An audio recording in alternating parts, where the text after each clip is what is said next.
Assalamualaikum warahmatullahi wabarakatuh. Selamat malam sahabat TMD online dimanapun Anda berada. Baik, pada malam hari ini kita akan melanjutkan materi ya. Untuk materi lanjutan kita akan mempelajari tentang teknik manipulasi dalam terapi TMD ya. Dan juga 8 teknik totok meridian dahsyat. Selanjutnya adalah 9 zona TMD Indonesia. Baik, materi lanjutan malam hari ini yang pertama adalah teknik manipulasi. Nah, kita harus mengetahui adanya manipulasi berarti ada sebuah diagnose ya yang sudah kita simpulkan. Apa yang kita simpulkan adalah dengan beberapa data ya, cara kita melakukan pengamatan, pendengaran, penciuman dan sebagainya ya, atau anamnesa. Lalu kita menarik sebuah kesimpulan klien tersebut dalam kondisi yin atau yang. Ya, secara umum seperti itu ya. Jadi diagnosa di TMD ini kita melihat penampakan secara umum atau global. Jadi misalnya suaranya keras ya, terus muka merah dengan suara lantang, lah itu dalam kondisi yang. Tapi kalau suaranya lirih, lemas, tidak bertenaga, lalu sennya kurang ya, kurang bersemangat, maka termasuk kondisinya adalah lemah ya. Nah, setelah kita melakukan penarikan kesimpulan atau diagnosa tadi, maka kita melakukan teknik terapi ya, atau tindakan terapi. Tapi tindakan terapi ini pun ada dasar manipulasinya ya. Dari hasil pemeriksaan tadi, apakah klien akan kita lakukan teknik penguatan atau pelemahan, disesuaikan dengan kondisinya. Baik, teknik penguatan digunakan untuk klien atau pasien yang kondisinya lemah atau defisien. Totokan dilakukan dengan tekanan sedang atau ringan. Totokan dilakukan memutar searah jarum jam. Totokan dilakukan searah alur meridian. Nah, arah alur meridian ini seperti kemarin yang sudah kita lihat di video ya. Jadi itu searah dengan arah qi atau pergerakan qi ya. Misalnya kalau paru-paru arahnya dari dada menuju ke bawah ke tangan di ibu jari ya, terus akhirnya nanti arah qi meridian usus besar mulai dari telunjuk menuju ke atas. Nah, berarti kalau teknik penguatan dipijat searah meridiannya. Misalkan menguatkan paru-paru ya searah meridian paru tadi ke arah bawah seperti itu ya. Semoga bisa dipahami.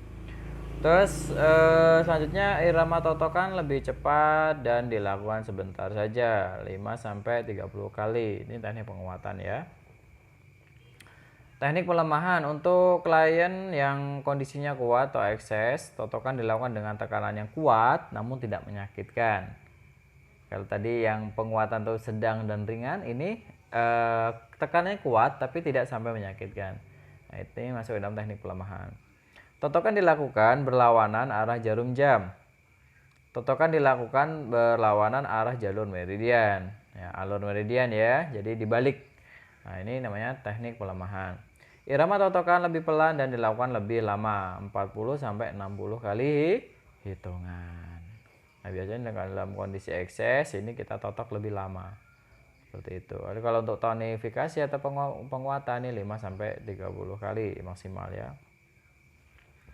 Baik, selanjutnya 8 teknik totok meridian dahsyat. Ada mencubit dengan kuku atau cia.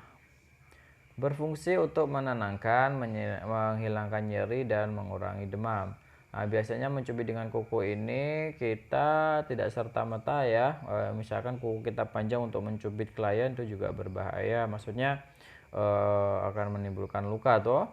Nah, jadi cara menghindari ini bagaimana? Cara antisipasinya biar tidak luka yaitu dengan cara menutup kuku kita dengan plester.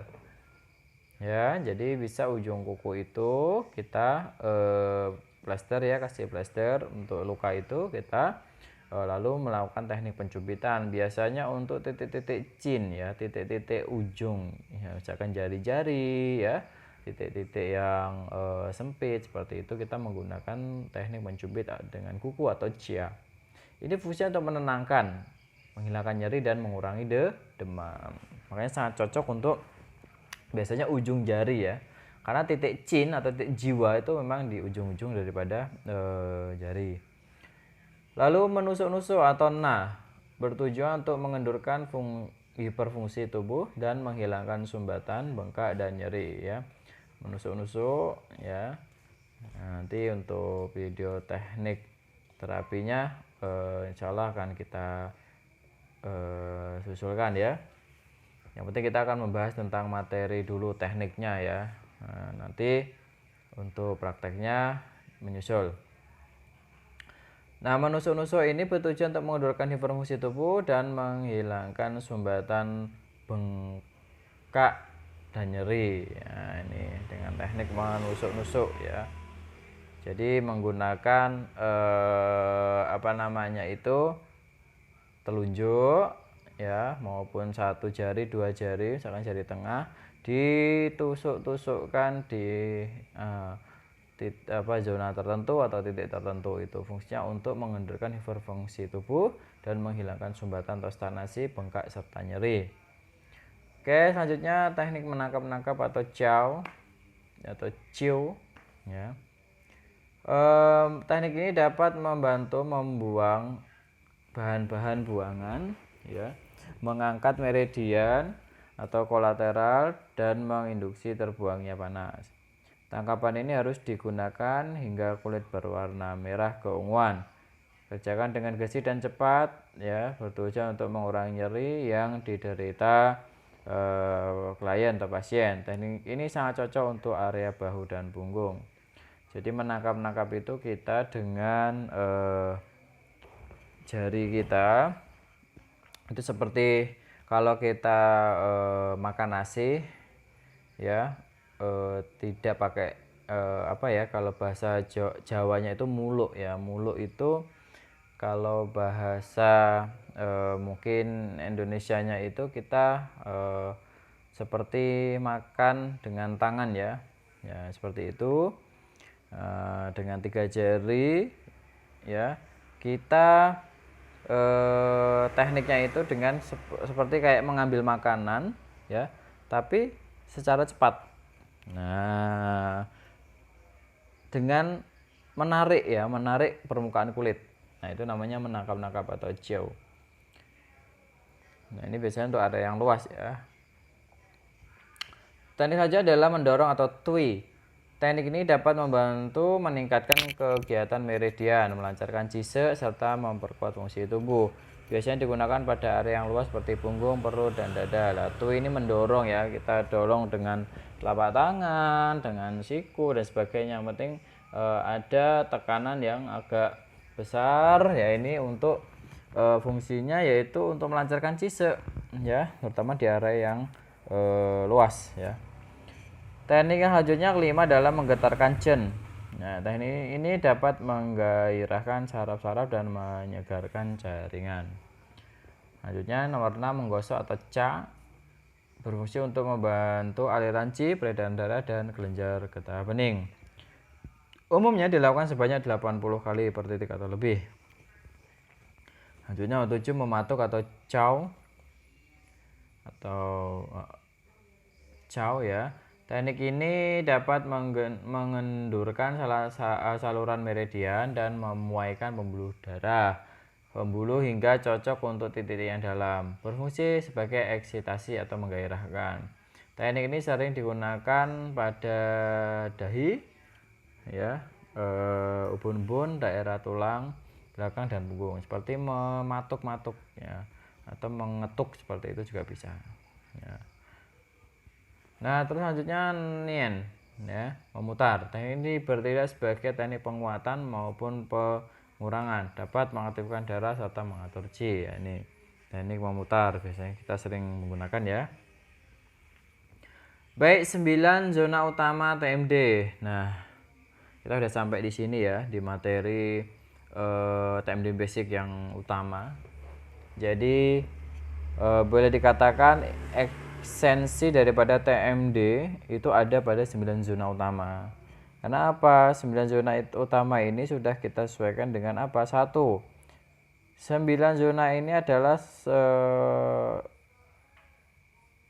terhubung dengan sistem saraf ya, mulai dari tulang belakang, otak dan sebagainya. Kedua, kita langsung menggunakan organ ya. Jadi titik-titik biasanya sub belakang atau titik organ itu bisa kita gunakan menjadi dasar kita dalam pemilihan dari 9 zona ini ya.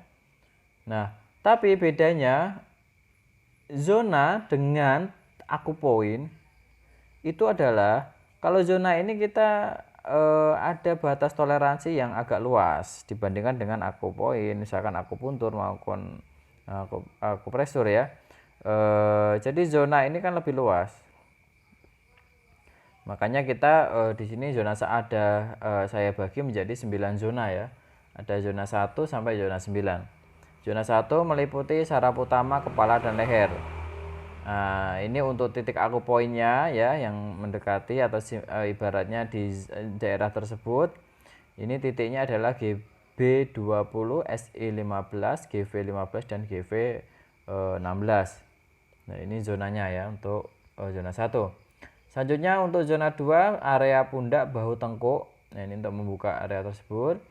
Titiknya LI16, GB21, SE14 dan GV14. Zona 3 belikat. Nah, ini pada organ paru-paru jantung. Titiknya BL13, BL14, BL15 dan GV12. Zona 4 punggung tengah. Ini titiknya BL18, GV8. Biasanya ini titik liver ya. Nah, zona 5 punggung bawah BL20 dan DU6. Nah, ini biasanya daerah pencernaan, limpa lambung. Terus zona 6 pinggang BL23 GV4. Lah ini pinggang ya. Ginjal ya organnya. Lalu zona 7 tulang ekor sakrum ya GV2. Nah, ini untuk yang saraf ibaratnya di sakrum daerah tulang ekor. Lanjutnya zona 8 di dahi pelipis, titik utamanya Taeyang dan Yintang untuk aktivasinya. Lalu terakhir zona 9 di puncak kepala GV20 atau Baihui. Nah, bisa lihat di poster. Kita lihat dengan seksama ya pembagian zonanya untuk zona 1. Ini sudah jelas ada 5 titik utama ya. Jadi ini untuk membuka misalkan ada masalah di area kepala, zona kepala lah itu sebagai pembukanya di zona 1. Karena zona 1 juga berfungsi melancarkan cisek menuju ke otak atau kepala. Seperti itu ya. Lalu zona 2 ini mempengaruhi terasosiasi dengan ekstremitas atas atau tangan. Jadi kalau ada masalah tangan, ada masalah tangan kesemutan, kebas dan sebagainya, itu harus kita wajib buka zona 2 terlebih dahulu. Selanjutnya adalah zona 3 yang warna kuning. Nah, ini biasanya daerah belikat ya. Nah, ini untuk organnya paru-paru jantung, untuk sesak nafas, asma dan sebagainya. Kita bisa menggunakan ini, atau untuk stroke, untuk sulit digerakkan, tangan sulit diangkat juga bisa menggunakan titik ini juga ya untuk tambahannya. Jadi ini zona 3 ada 5 titik poin yang utama ya, tengahnya 1 ya, lalu di atas dan bawah ada masing-masing sepasang ya. Selanjutnya adalah zona ini ya, zona 4. Nah, ini liver ya, zona 4 yang warnanya biru muda ya. Terus selanjutnya zona 5, ini cuma 2 titik ya, 2 titik zona 5. Ini area pencernaan ya, limpa lambung. Zona 6 yang ungu ini daerah reproduksi, ginjal, daerah termasuk untuk kejantanan, kita sebagai pembukaannya di zona 5 ini nggih. Terus selanjutnya adalah zona 7. Zona 7 itu di tulang ekor atau sakrum. Nah, ini selanjutnya zona 8. Ini Taeyang Yintang ya, ada 3 titik utama, dan terakhir zona 9 di puncak kepala. Nah, jadi ini sudah kita sesuaikan ya. Kenapa sih kita menggunakan sistem zona? Satu, agar ini mudah kita terangkan kepada orang awam sekalipun ya, tanpa kita harus ibaratnya susah-susah belajar TCM atau belajar akupuntur terlebih dahulu ya. Tapi kita bisa memberikan misalnya nih ada kasus misalkan orang tuanya stroke ya, kita bisa mengajarkan TMD basic ini kepada keluarganya, salah satu keluarga, untuk bisa merawat orang tua tersebut yang stroke ya, untuk harian dengan menggunakan TMD oil misalnya. Jadi kita bisa memberikan pengetahuan mana saja yang akan diterapi atau dibuka. Karena sekali lagi TMD oil ini adalah merupakan ramuan atau minyak terapi yang harus diajarkan. Supaya SOP-nya tersampaikan, caranya benar, maka akan sangat meminimalisir terjadinya malpraktik. Itulah sebabnya kita di sini sama-sama belajar mentelaah ilmu TMD Indonesia. Baik ya, untuk materi malam ini kita cukupkan sekian. Apabila ada kurang lebihnya kita bisa diskusikan di grup. Terima kasih. Wassalamualaikum warahmatullahi wabarakatuh.